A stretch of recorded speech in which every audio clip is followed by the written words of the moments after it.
వద్దొద్దు, కూర్చోండి. కిందకి దిగడం ఎందుకు, కూర్చో.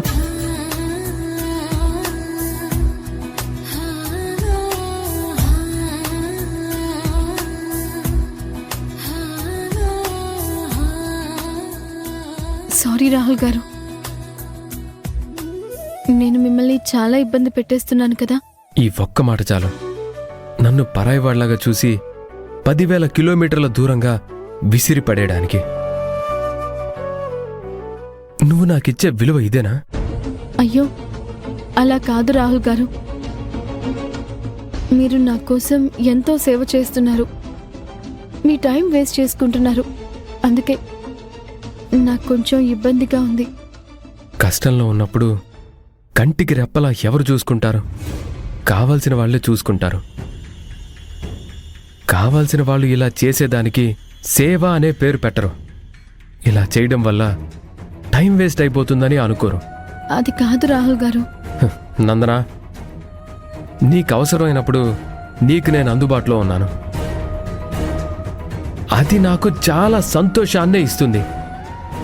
అది సమస్యగా కనిపించదు. దయచేసి ఈ టాపిక్ని ఇంతటితో కట్ చేయి. ఉండు, నీ బ్యాండేజ్ చేంజ్ చేస్తాను.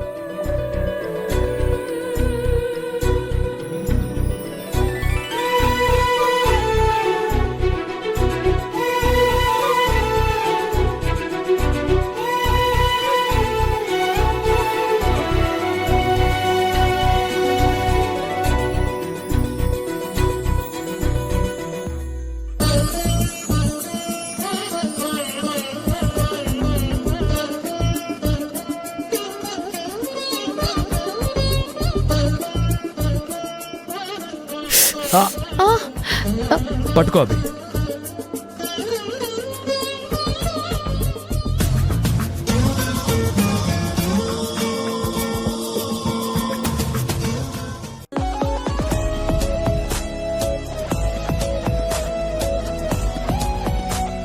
మీరు చాలా మంచివారు, మనుషుల్ని చాలా అభిమానిస్తారు.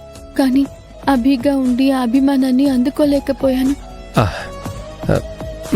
ఈ జ్యూస్ తాగు. తాగు.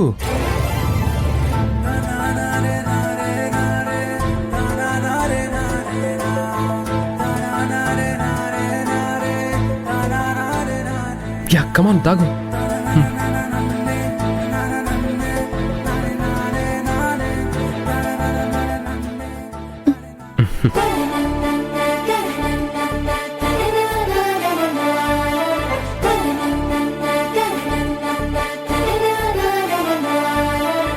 ఏమైంది? ఇందాకటి నుంచి అలాగే గమనిస్తున్నా. ఏమైనా చెప్పాలా? పోనీ ఏమైనా అడగాలా? అవును, ఒక విషయం గురించి అడగాలి. దేని గురించి?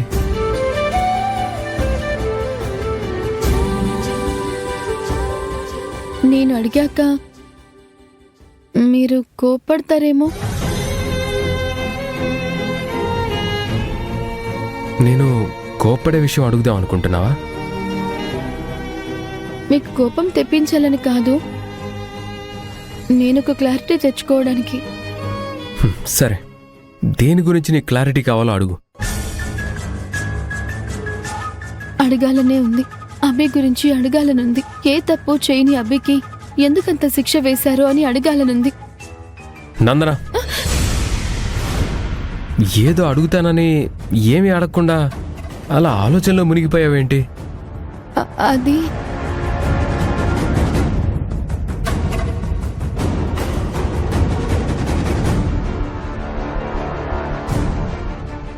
నందన, నందన, నందన,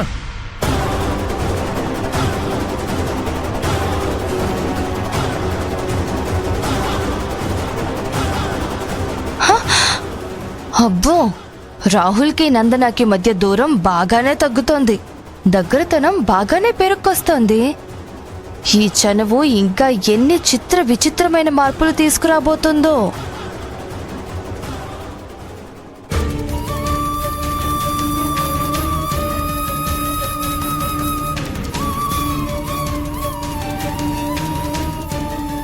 ఆర్ యు ఓకే? ఓకేనా?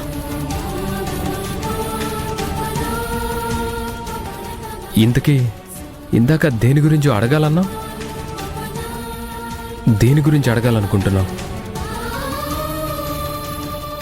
చెప్పు నందన. చూడండి రాహుల్ గారు, ఎవరైనా ఒక మనిషిని అర్థం చేసుకోవడానికి చాలా కాలం పడుతుంది, కానీ అపార్థం చేసుకోవడానికి ఒక్క నిమిషం చాలు. మన చుట్టూ ఉన్న వాళ్ళ ప్రభావం వల్ల ఒక్కోసారి మనం ఆలోచించడం మానేస్తాం, వాళ్ళ ఆలోచనలకి లొంగిపోతాం. అలాంటప్పుడే ఒక్కోసారి తప్పుడు నిర్ణయాలు తీసుకుంటాం. అయితే ఇప్పుడు ఏం చెప్పాలనుకుంటున్నావు? ఒకప్పుడు రిషిత వల్ల నన్ను కూడా మీరు అపార్థం చేసుకున్నారు. ఆ తర్వాత నిజం తెలుసుకున్నారు. అభి విషయంలో కూడా అలాగే జరుగుంటుందేమోనని నా అనుమానం. ఒక్కసారి తప్పటడుగు పడినంత మాత్రాన జీవితంలో ప్రతిసారి అదే తప్పటడుగు వెయ్యనందన. అయినా అభి గురించి నీకు తెలియక తనని వెనకేసుకొస్తున్నావు. తన గురించి నాకు బాగా తెలుసు. తనని అపార్థం చేసుకోలేదు, కరెక్ట్గానే అర్థం చేసుకున్నాను. దయచేసి ఇంకోసారి అభిని సమర్థించడానికి చూడకు. నేను హార్ష్గా మాట్లాడుంటే ఐఎమ్ సారీ.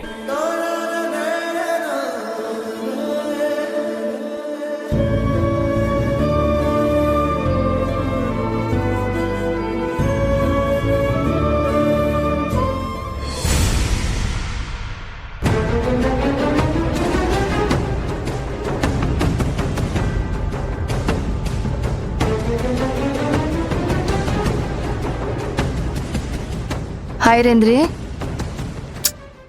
ఏంటో ఈ ఇంట్లో రోజుకొక విచిత్రం జరుగుతోంది, రోజుకొక చరిత్ర మొదలవుతోంది. దేని గురించి మాట్లాడుతున్నావు వదినా? రాహుల్ని గమనించావా? తన లైఫ్లో నుంచి అభి ఎలా వెళ్ళిపోయిందో లేదో నందనతో తందనాలాడుతున్నాడు. అంటే వాళ్ళిద్దరి మధ్య చనువు ఉండాల్సిన దానికన్నా కాస్త ఎక్కువ ఉందేమో అనిపిస్తోంది.